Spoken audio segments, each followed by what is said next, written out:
బంగ్లాదేశ్ ఇక ముస్లిం దేశంగా ఆవిర్భవించేందుకు రంగం సిద్ధం చేస్తున్నాడు తాత్కాలిక పాలకుడు యూనస్. తీవ్రవాద భావజాలం, ఇండియాకు వ్యతిరేకంగా ఉన్నోళ్ళందరినీ ఏకం చేసేందుకు ప్రయత్నిస్తున్నాడు.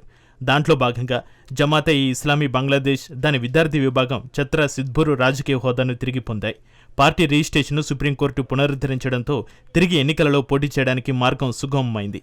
గతేడాది బాధితులు స్వీకరించిన వెంటనే జమాత్పై మహమ్మద్ యూనస్ సర్కారు నిషేధాన్ని ఎత్తివేసింది. తాజాగా ఈ మొత్తం పరిణామాలు బంగ్లాదేశ్లో కొత్త సర్కారును ఏర్పాటు చేయడానికి రంగం సిద్ధమవుతున్నట్టుగా కనిపిస్తోంది. 2013లో జమాత్ను ఎన్నికల్లో పోటీ చేయకుండా నిషేధించారు. నాటి నుంచి జమాత్ బంగ్లాదేశ్లో రచ్చ చేస్తూనే ఉంది. షేక్ హసీనా పదవి విచ్యుతురాలయ్యాక హిందువులపై జమాత్ పెద్ద ఎత్తున దాడులకు పాల్పడింది. అయితే ఇప్పుడు మరో ముసుగు వేసుకుని ఎన్నికల్లో పోటీ చేయాలని చూస్తోంది. జమాతే మద్దతు యూనస్ అధికారాన్ని అంటిపెట్టుకుని ఉన్నారన్న బహిరంగ రహస్యం. దేశంలోని విద్యార్థి ఉద్యమాన్ని రాజకీయాల్లోకి తిరిగి తేవడానికి జరుగుతున్న కుట్రలో ఇది కూడా ఒకటి. అంతకుముందు 1971లో బంగ్లాదేశ్ విముక్తి పోరాటంలో జమాత్ చేసిన కల్లోలం అంతా ఇంత కాదు. అత్యాచారాలు, హత్యలతో మారణహోమం సృష్టించింది. 2014లో మరణశిక్ష విధించబడిన సంస్థ కీలక నాయకుడు ఏటీఎం అజరుల్ ఇస్లాం శిక్షను కోర్టు రద్దు చేసింది. 1971 యుద్ధంలో జమాతే ఇస్లామీ పాకిస్తాన్కు మద్దతిచ్చింది. మారణహోమానికి కారణమైంది.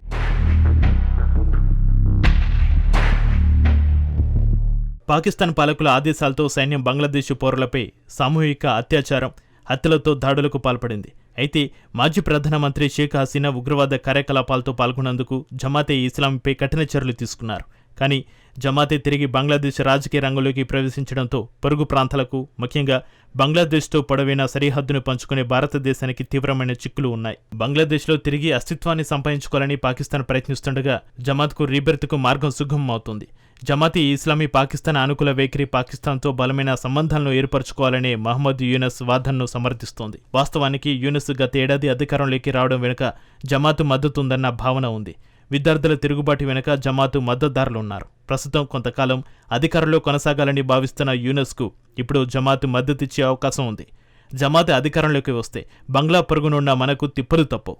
గత నెలలో బంగ్లాదేశ్ జమాతే ఇస్లామీ ఢాకాలో చైనీస్ కమ్యూనిస్టు పార్టీ CCP ప్రతినిధులతో జరిగిన సమావేశంలో స్వతంత్ర రోహింగ్యా రాజ్యాన్ని ఏర్పాటు చేయాలని ప్రతిపాదించింది.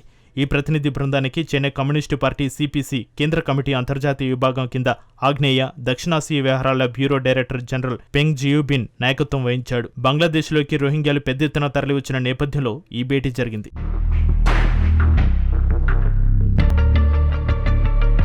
అంతర్జాతీయ సరిహద్దుల వద్ద మయన్మార్లోని రైఖెన్ రాష్ట్రంలో పనిచేస్తున్న ethnic armed organisation Arakan army ఇక చెలరిగిపోనుంది.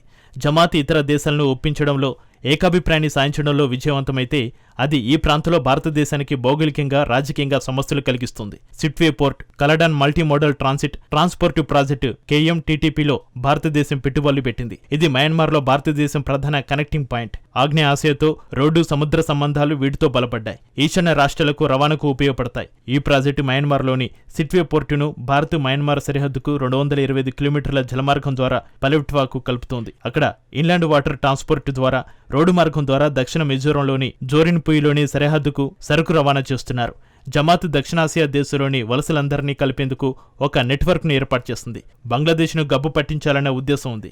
జమాత్ అధికారంలోకి వస్తే పాకిస్తాన్ తరహా ఇబ్బందులు బంగ్లాదేశ్లోనూ తప్పేలా లేవు. ఇప్పటి వరకు జమాతే ఇస్లామీ పాకిస్తాన్ అనుకూల వైఖరిని కలిగి ఉన్న మెజార్టీ స్థానాలు గెలుచుకోలేదు. కానీ కింగ్ మేకర్ పాత్ర పోషించింది. ఇది గతంలో షేక్ హసీనా పాలనలో బంగ్లాదేశ్లో ప్రధాన ప్రతిపక్ష పార్టీగా ఉన్న బంగ్లాదేశ్ నేషనలిస్టు పార్టీ BNPకి మిత్రపక్షంగా ఉంది. అయితే ఎన్నికల్లో అధికారంలోకి రావాలని కసిగా పనిచేస్తున్న BNP ఈ మొత్తం వ్యవహారంలో ఎలా రియాక్ట్ అవుతుందో చూడాలి. జమాత్ అధికారంలోకి వస్తే ఇండియాను విలన్గా చూపిస్తుందన్న అభిప్రాయం కూడా విశ్లేషకుల్లో ఉంది.